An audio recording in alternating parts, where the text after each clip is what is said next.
Students, are you worried about your board examinations? Don't worry, I am here to help you. Focus on the most important topics and important questions of biology. So today I brought to you the second unit of biology, that is genetics and evolutions. Students, as you know that according to the blueprint of MP board, this unit carries 16 marks and there are 3 chapters included in this unit. The first is principles of inheritance and variation. The second one is molecular basis of inheritance and the third one is evolution. So today I will explain you some important questions जो कि पहले भी exams में आ चुके हैं या फिर इस बार 2025 में आने की जिनकी संभावना. We have to learn all the topics and all the important questions by heart. Unit 2 का जो फर्स्ट चैप्टर है, chapter number 4, principles of inheritance and variation. इसमें सबसे ज्यादा इंपॉर्टेंट जो क्वेश्चंस है वो बेस्ड है लॉज ऑफ मेंडल पे. Mendel has given 3 laws: law of dominance, law of segregation and law of independent assortment. Independent assortment पे हमेशा 4 मार्क का क्वेश्चंस आता है और लॉ ऑफ डोमिनेंस पे या तो सीधा क्वेश्चन आ जाएगा कि explain the law of dominance with suitable example और डिस्क्राइब द मोनोहाइब्रिड क्रॉस. वहां भी आप लॉ ऑफ डोमिनेंस की हेल्प से मोनोहाइब्रिड क्रॉस को एक्सप्लेन कर सकते हैं. सेकंड क्वेश्चन है why did Mendel has chosen P plant for his experiment. Third one is how the sex is determined in human being. ये क्वेश्चन आप class 8, 10 and 12 तीन क्लास में पढ़ चुके हैं, बहुत सिंपल है. फोर्थ वन है जो आता है with suitable example describe point mutation. So in point mutation you can explain it with the help of sickle cell anaemia. ये टॉपिक बहुत इंपॉर्टेंट है, इसे आप सिकल सेल एनीमिया के नाम से पढ़ें या पॉइंट म्यूटेशन के. नेक्स्ट क्वेश्चन है वो है it is about writing the differences.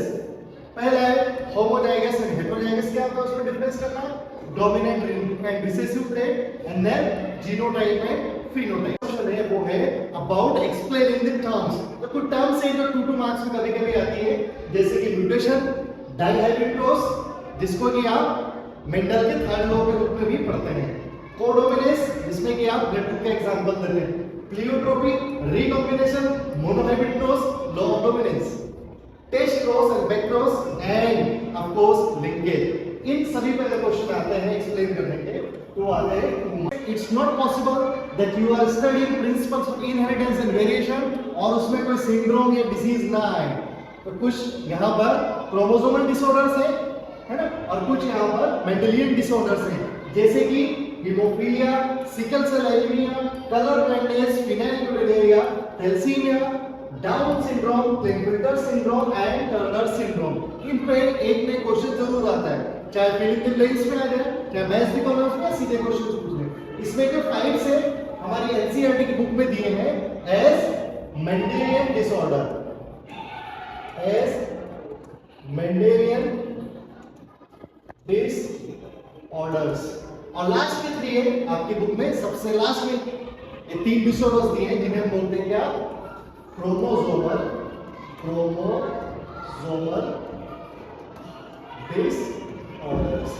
Chromosomal disorders पे हमेशा 1 मार्क का क्वेश्चन बनता है, चाहे फिल इन द ब्लैंक्स के फॉर्म में हो, चाहे ट्रू फॉल्स या मैच द कॉलम्स के. और यहां से जो क्वेश्चन आता है तो ये 2 या 3 मार्क्स में. यूनिट 2 का जो अगला चैप्टर है वो है मॉलिक्यूलर बेसिस ऑफ इनहेरिटेंस. इसमें आपको जो क्वेश्चंस है उन पे नहीं जाना है, बल्कि जिन टॉपिक से क्वेश्चन आया उन्हें अच्छी तरह लर्न करना है. For example the first question is about double helical structure of DNA.